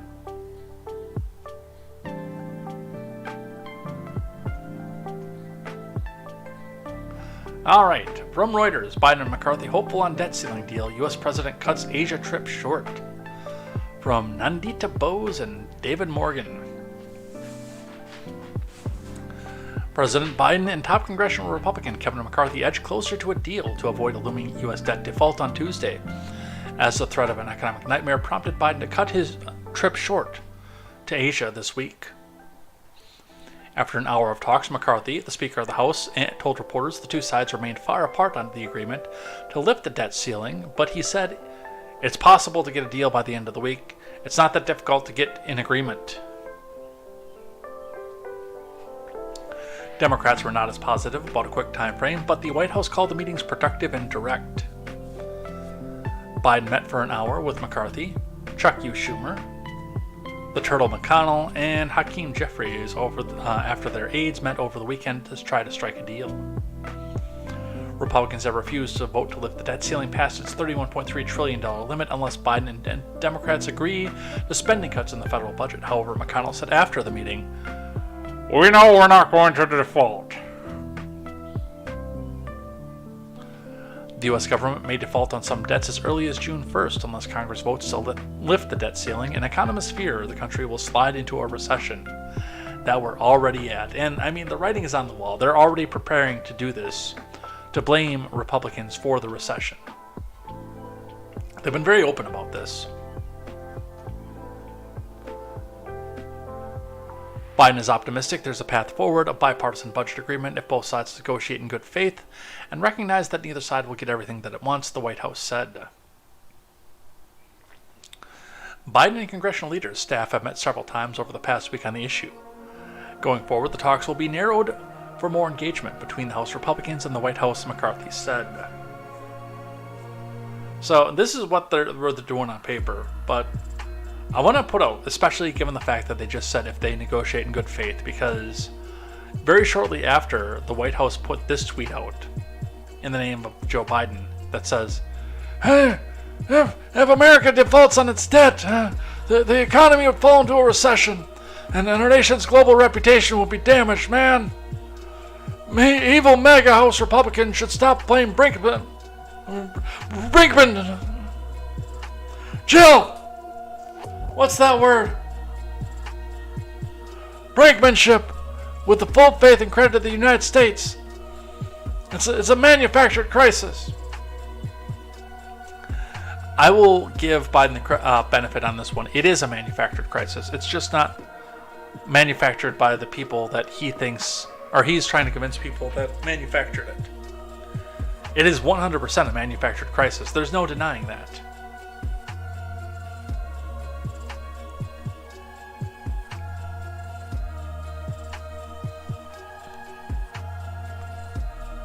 The problem with this, and this goes back to the town hall, by the way.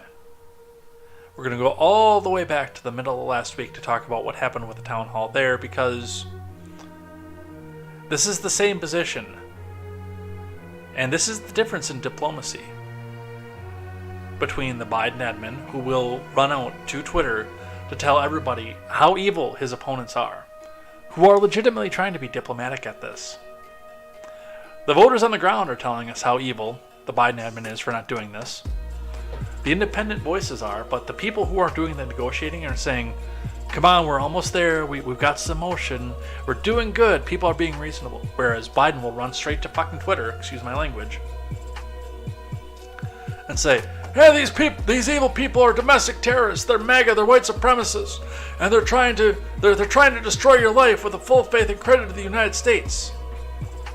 Why would you ever go to the table with somebody who's going to go run back out to social media, or have one of his aides do it, in this case, and say these things about you?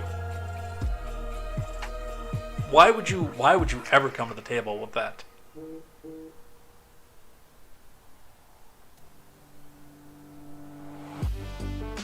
It's the same thing with the Ukraine.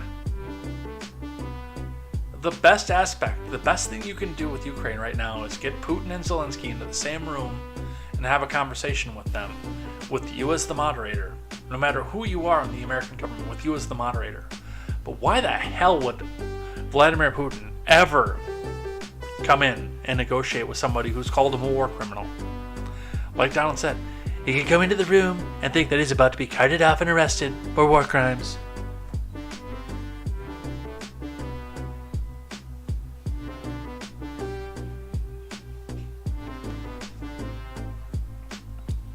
'80s Kid says, every time someone from the left speaks, it makes my ears puke. Mogwai says, sliding into more like running like our hair is on fire and asses are catching into a recession.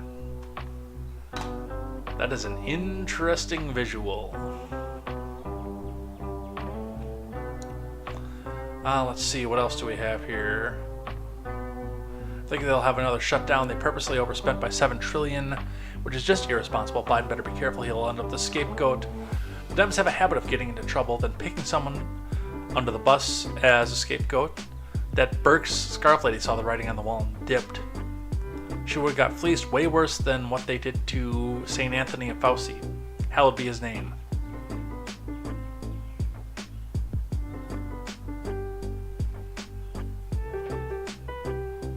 The patron saint of medicine. From the Associated Press. Go away.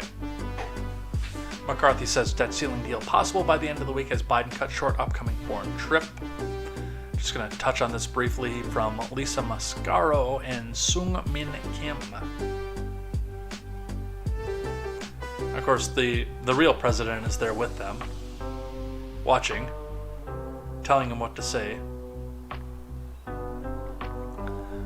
President Biden and congressional Republicans are still far from resolving the looming debt crisis, but a deal is still possible by the end of the week. GOP House Speaker Kevin McCarthy declared after an Oval Orifice meeting Tuesday with Biden and other Democratic leaders. Meanwhile, Biden is cutting short a big upcoming foreign trip because of the urgency of the talks. He will still attend a G7 summit in Japan this week, but will then hurry home rather than going to Australia and Papua New Guinea as planned.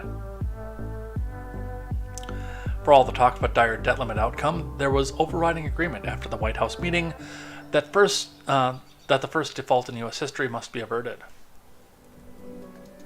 Number one, we know that we're not going to default, McConnell says, but he added, "We're running out of time." Chuck U. Schumer chimed in, "Hopefully we can come to an agreement. Default is just the worst alternative." McCarthy said that one important development from the meeting was that the president has changed the scope of who's negotiating in the staff conversations that have been slow going over the past week.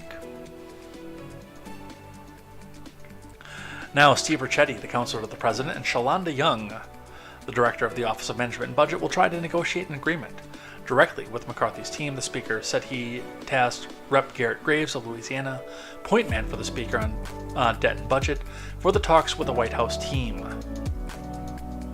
Now we have a formatted structure, McCarthy said as he returned to the Capitol. A White House readout of the meeting said Biden was directing his staff to continue to meet daily on outstanding issues in the talks, and that he would check in later this week with leaders by phone. So we've got some motion. Is it enough? We don't know. With the Hill, tick, tick, tick. Biden and lawmakers failed to reach breakthrough on debt ceiling from Alexander Bolton. Not Michael Bolton, but Alexander Bolton.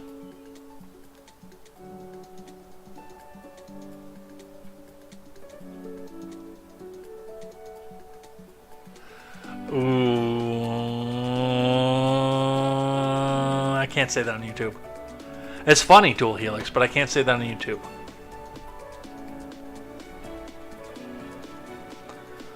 Moguy says Biden can eat his ice cream in the White House. Could go for some ice cream right now. President Biden and congressional leaders made little progress towards securing a deal to raise the nation's debt limit at a crucial meeting Tuesday afternoon, though they did express some optimism about future talks between staff from the White House and McCarthy. The talks hit a roadblock before the principals arrived at the White House, with McCarthy reiterating his demand to implement stricter work requirements for the SNAP, idea that has run into Democratic resistance. Hakeem Jeffries and many other Democrats dismissed McCarthy's proposal as a non-starter, pointing out that it would only save $11 billion over 10 years. Hardly enough to make a dent in the nation's $31.4 trillion debt. So, because he can only find $11 billion to cut out of this, we just throw the whole baby out with the bathwater?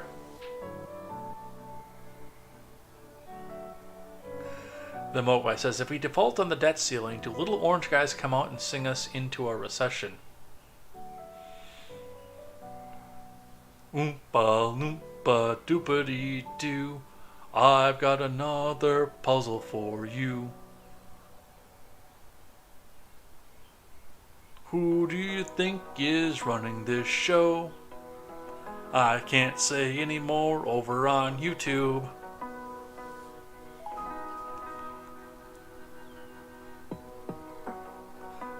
Midget B would be proud of that one.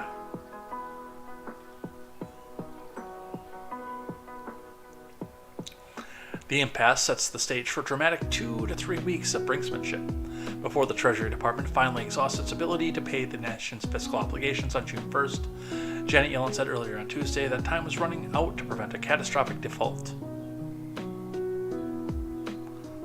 Well, we'll see what happens there. Oof.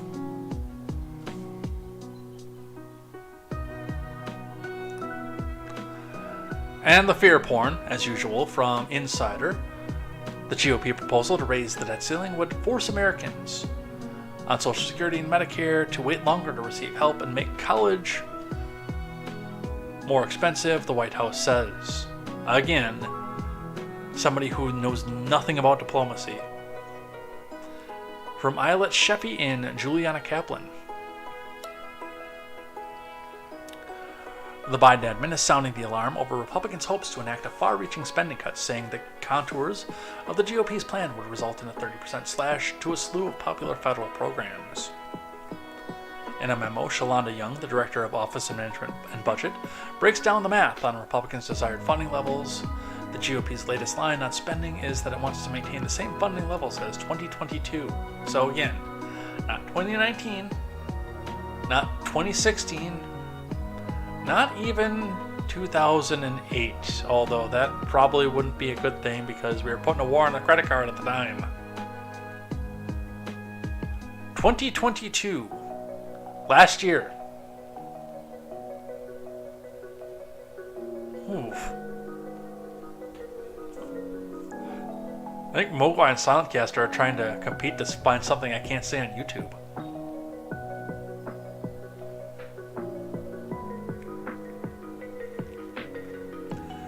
I can't say that out loud, but that actually might get clipped and go in the Discord, in the funny papers.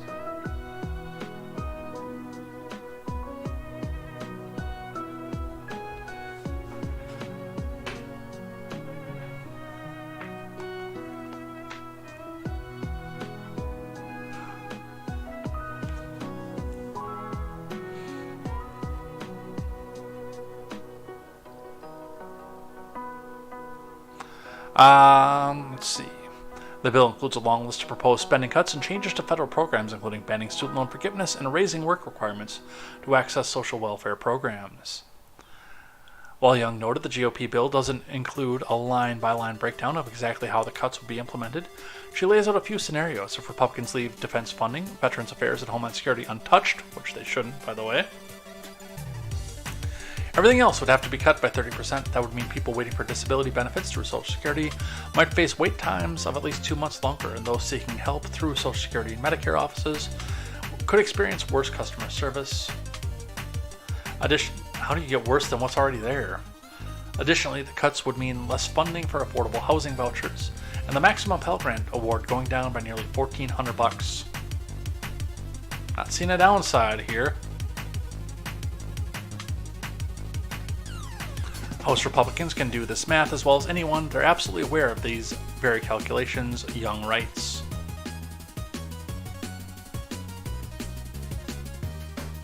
And if the GOP wants to include cuts to all programs, even the military, just bringing spending down to fiscal year 2022 levels across the board would mean a 9% cut, according to Young. Well, we could probably go with a 30% cut to military, but of course, we're going to be out world policing again, so that's going to be coming.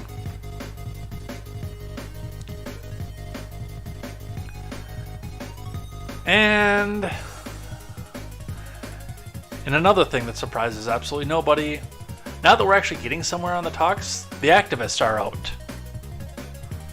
Activists protesting debt ceiling talks on Capitol Hill are arrested. From Greg Wenner. U.S. Capitol Police arrested several left-wing activists on Capitol Hill Tuesday who demanded Democrat leaders not buy into Republicans' demand over the debt ceiling. Live video showed several protesters being arrested and placed into zip-tie handcuffs. It's an insurrection. And they're in a federal building, by the way.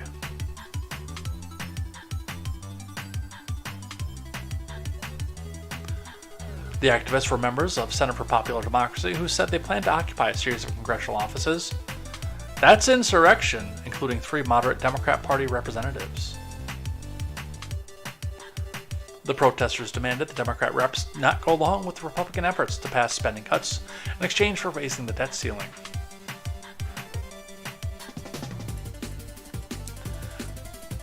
They reportedly marched in with a sign that said, "Our lives are not negotiable." Police reported forced everyone, including the reporters, out of the Cannon Rotunda in an effort to get control of the situation. According to the media advisory, members and affiliates of the Center for Popular Democracy in Action were expected to gather in D.C. to demand Congress prevent default without forcing cuts on low-income families.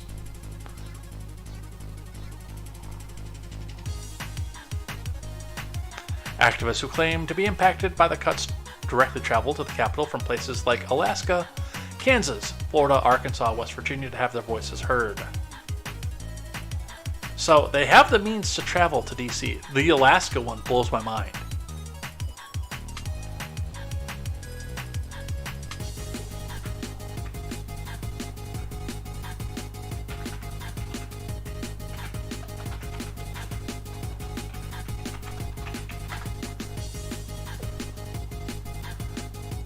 So I just did a direct from Milwaukee to DC, which is further, or not as far as what this guy, or this person, I don't know if it's a dude or a chick. But to go, let's say, from Fairbanks to Madison, Wisconsin, is $1,000. To Fairbanks is over $1,000. And again, that's just coming from Madison. And that's with the stopover on top of it. And these people are flying directly from here to DC because they're low income people? Really?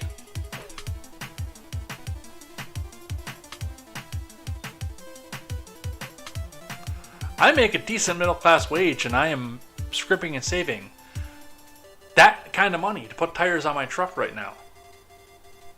Although I spent 6 months trying to pay off everything that I incurred while I was moving, so there's that aspect of it too. But still,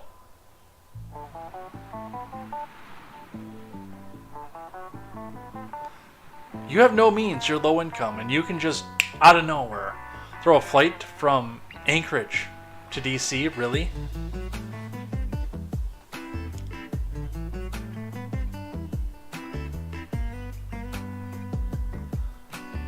The release said activists would enter congressional offices while carrying visuals and speaking out about how the Republican plan to cut spending in exchange for raising the debt ceiling will affect their lives.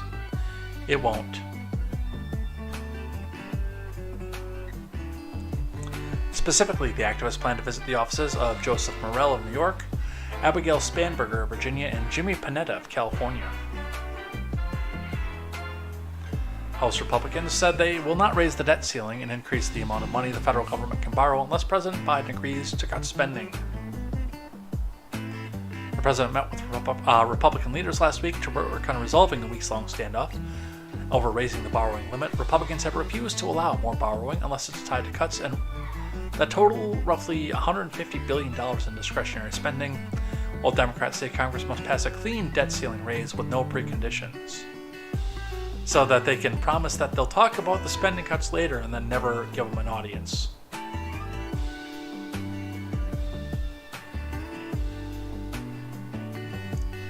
Alright, we got a little bit more time here.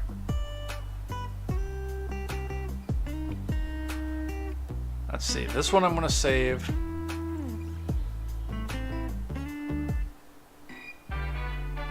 This one I'm actually going to save too because there's some other stuff going on with that.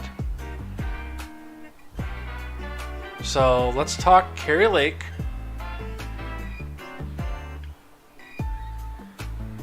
And Mike Pence. Let's do those ones. From Newsweek, Kari Lake scores huge win as Arizona election case heads to court. From Julia Carbonaro. Not Julia Gulia, like in The Wedding Singer. Wait, so your name's gonna be Julia Gulia?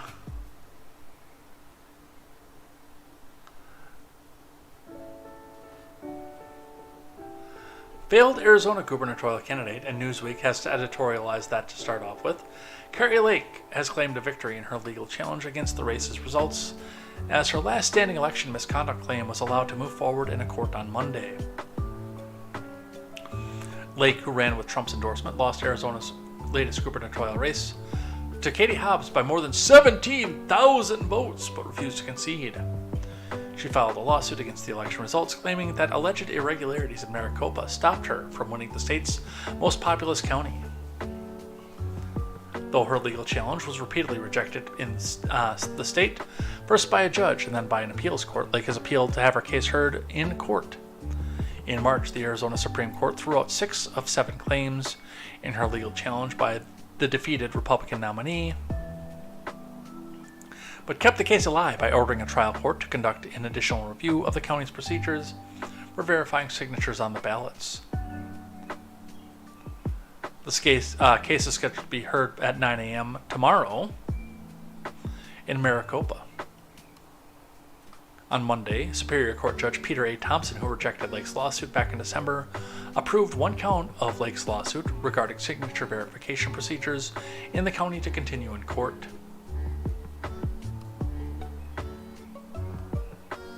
Political consultant Colton Duncan joined her in celebrating in her result in court. "I'm blown away," he wrote. Carrie Lake promised the world that she would fight her election case to the bitter end and do everything in her power to expose the fraud. She's not like most politicians. She was telling the truth, and her case goes to trial. Again, I am blown away. Well, we shall see. It'll be an interesting one. Kind of interested to see where this goes, and coverage will start at 9 o'clock tomorrow morning. Unfortunately, not on this channel. Pence allies, not Pence himself, but Pence's allies, have launched a super PAC to support his potential White House run. Basically, he's going to go fundraise and put a lot of that in his pocket, or get a nice big tour of the United States. I don't think Pence can win anything. I don't even think the neocons like him at this point. From Brittany Shepard. As former Vice President, Mike Pence enters the final weeks of considering whether to make a presidential run, which should disqualify him right away. A group of conservatives is launching a super PAC to support his potential candidacy, according to several sources familiar with its planning. The group, called Committed to America, will be co-chaired by veteran GOP consultant Scott Reed, former Texas Rep. Jeb Hensarling, and Bobby Sapparo, former campaign manager to Georgia Governor Brian Kemp. Michael Ricci, who ran communications for Larry Hogan, will run the PAC's communications. The co-chairs hope to, in part, reintroduce Pence to voters. No, we know who he is, who they believe don't have a full sense of who the former vice president is. No, we know who he is. Conversion therapy Pence. Ray Bannon, the last person who should be ever considering that office. I dislike Mike Pence more than I dislike Nikki Haley, and that's saying something, by the way.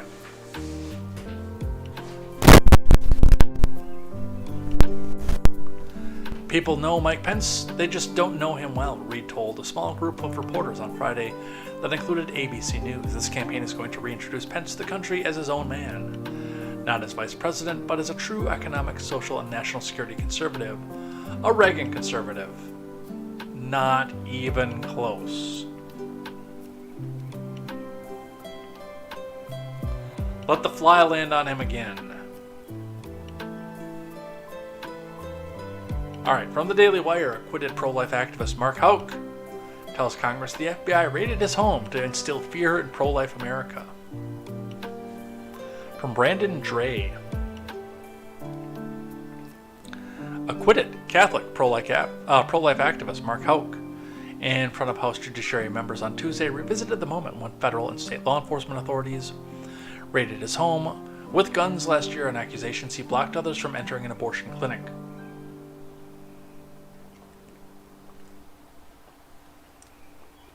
My home was raided by 10 unmarked units, state troopers, federal law enforcement personnel. Houck told the House Judiciary Subcommittee on the Constitution and Limited Government during a hearing. I had 5 federal agents on my doorstep at 6:30 in the morning with long guns pointed at me and my 7 children. Yeah, they do a really good job of doing the intimidation factor with that, by the way. And it's not just Mark Houck, but yes, the government wants to remind you that if you don't do what it is that they say, that you will be killed for your trouble. They'll show up with long guns. They will show up with many more agents than are needed to do something like that. You remember the Jack Teixeira pickup? When they went and picked him up out of his home in Massachusetts, where they had the APCs out. They had military members in full military gear, helmets, long rifles, a helicopter going over. Pepperidge Farm members for one, what was that dude, like 22-year-old dude? One 22-year-old gamer dude?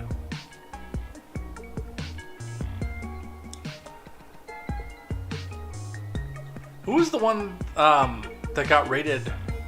The Trump advisor, Stone, when they picked, what was he, like 75-year-old Roger Stone from his house? Kicking in the door at 4 o'clock in the morning with the CNN cameras happening to be there? Yeah, it's absolutely intimidation. 100%.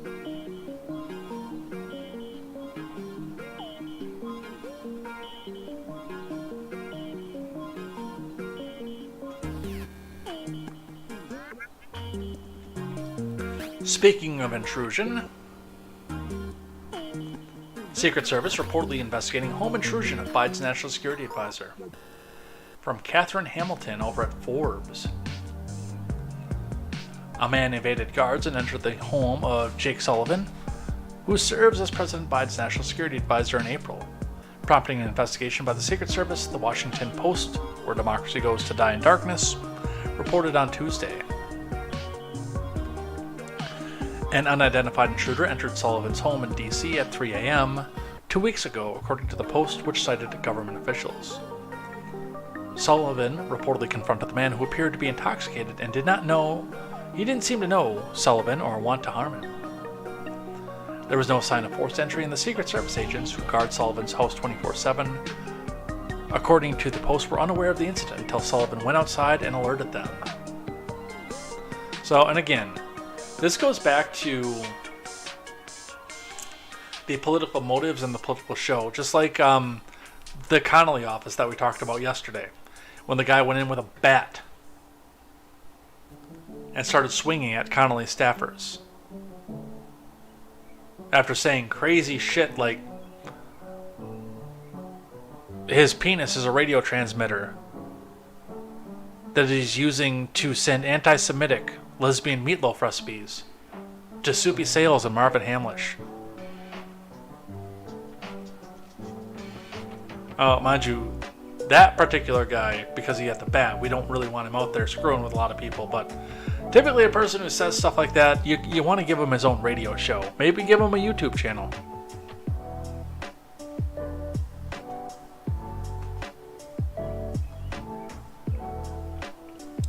So this does not appear to be anything politically motivated. This sounds a lot like somebody got hammered and found an open door and just kind of wandered in.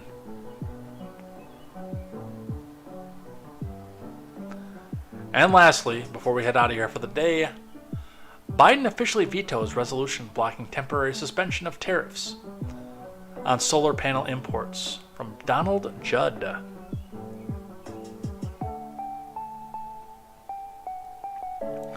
President Biden has officially vetoed a resolution that would call for a halt to a Commerce Department rule temporarily suspending tariffs on solar panels imported from Cambodia, Malaysia, Thailand, and Vietnam, writing that passage of this resolution bets against American innovation. Well, getting him from that place bets against American innovation too. The resolution narrowly cleared the Senate earlier this month, with 9 Democrats joining Republicans to support its passage. Rand Paul voted against the passage. It would undermine these efforts and create deep uncertainty for American businesses and workers in the solar industry. America is now on track to increase domestic solar panel manufacturing capacity 8-fold. By the end of my first term, that production will not come online overnight, which first makes me question which companies got the government bailout and handout and the juicy government contracts to be able to do these domestically. And what government entities are buying them from, specifically the ones who got the handouts from the Biden admin.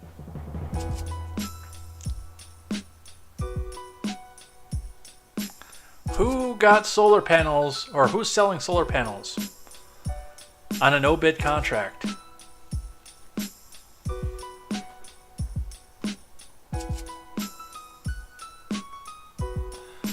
Biden issued the first veto of his presidency in March on a resolution to overturn the retirement investment rule that allows managers of retirement funds to consider the impact of climate change and other environmental, social, and governance factors when picking investments. In April, Biden vetoed a resolution that would have rescinded his administration's hallmark water rule. So, yeah, let's tear up the hell out of what's coming out of these countries so that these companies on no-bid contracts can't come back out and go bid on stuff out of Cambodia and Malaysia. M1P says, what good is a prosecutor that doesn't prosecute crimes? Well, they prosecute crimes just as long as they're politically motivated. Thank you, M1P.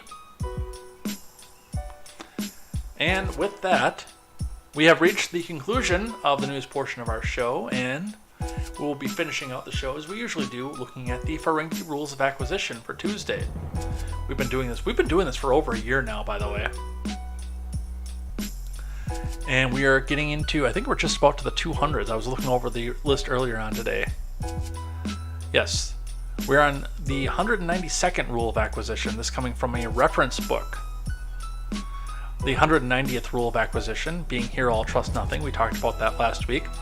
And a reminder that we look at this is the religion of the fictitious alien race, the Ferengi, who are ultra-capitalist, like probably most of us watching this show as well. So we look at this list of rules that were partially written by avowed anti-capitalist Gene Roddenberry, and we look at how they are used in show and how we can actually use them in real life as well, because for being as anti-capitalistic as Roddenberry was, and some of these we can't use in our real life,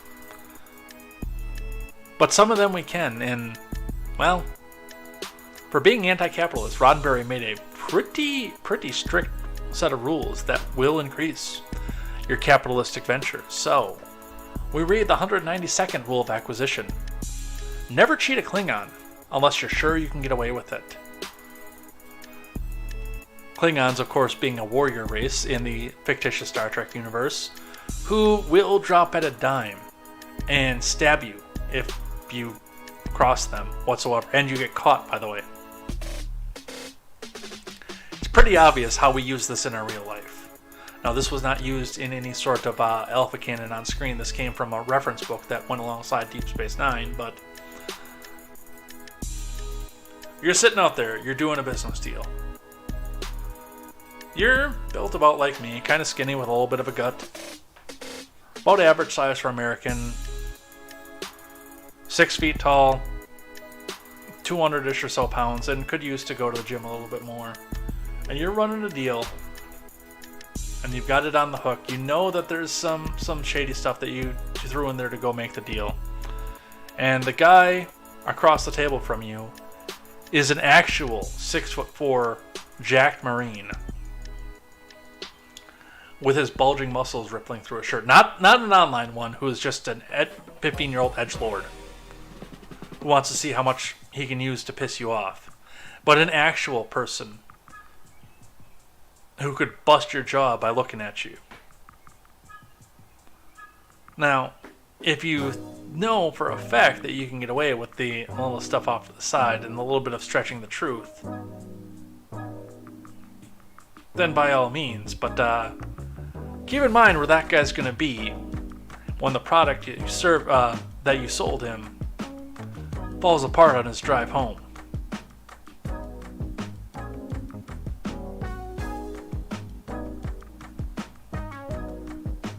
Especially as, you know, they use Klingon as the example. Somebody who wouldn't care if they got thrown into a prison by the local authority for taking revenge on somebody who sold them a crap product. Think about that for a second. You know, if you got the person across the table, big and jacked, and would probably fare very well in prison. I mean, again, if you think you can get away with it, all more power to you. But just kind of watch. If you do in your capitalistic ventures have to cheat somebody, kind of watch who you're doing it to, because I don't want to see anybody get hurt. And with that, we're done. We're out of here. Allegedly fictitious, says Mogwai. Yeah, this is one of my favorite segments of this. When we run out of rules of acquisition, I don't know what I'm going to do. Because I really, really, really like this segment a lot. And we are kind of moving closer to the end. We got a ways to go. But we're going to start running out quicker than we think.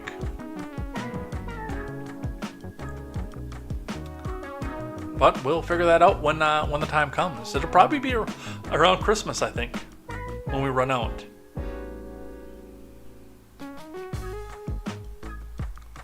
But we're done. We're out of here.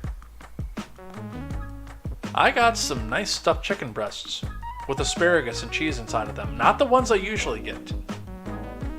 This is something that was premium packaged at our local supermarket. And I'm kind of excited to eat them. Especially given the fact that it was $10 for the package. I didn't know that they weren't priced on the package, otherwise I probably would have turned them away. And gone and got something else. Because we're trying to nickel and dime and penny everything that we can back into getting into a house. Getting tires and then buying a house. That's what we're doing next. By the way, reminder that anything that gets paid out in donations, Prime subscriptions, cheers, or direct donations over on the Twitch side, and I will work on finding another way to get paid back out. We'll go into the new house fund. It's a nice little jar that my mom got me for my birthday. There's a little bit of cash in there. I'm not going to say how much. But all your donations go into here. And they go in your full donation amount too, by the way. I will absorb the fees that Twitch and whatever other processor we wind up using. I will absorb the fees that they force me to pay. And I will put the full amount into the jar. So if you want to help out and get in the new house fund, all donations go to that.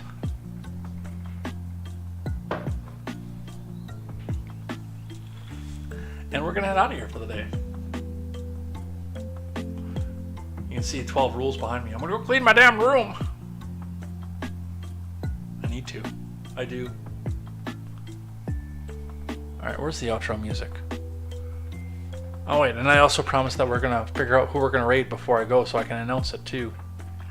Who we're going to raid before I go so I can... Oh, crap, that's me. That's my voice. Who's playing? Anybody playing anything fun? Usually I just go and find somebody who's playing Fallout 4. Let's do Stardew. I got a Stardew streamer sitting down here in the recommended. Not somebody I follow, but I've got somebody down here that's doing that. Let's do that. We'll do a Stardew. We'll raid that person. Because I've been playing that on my tablet too. So with that, let's throw the outro music up and head out of here.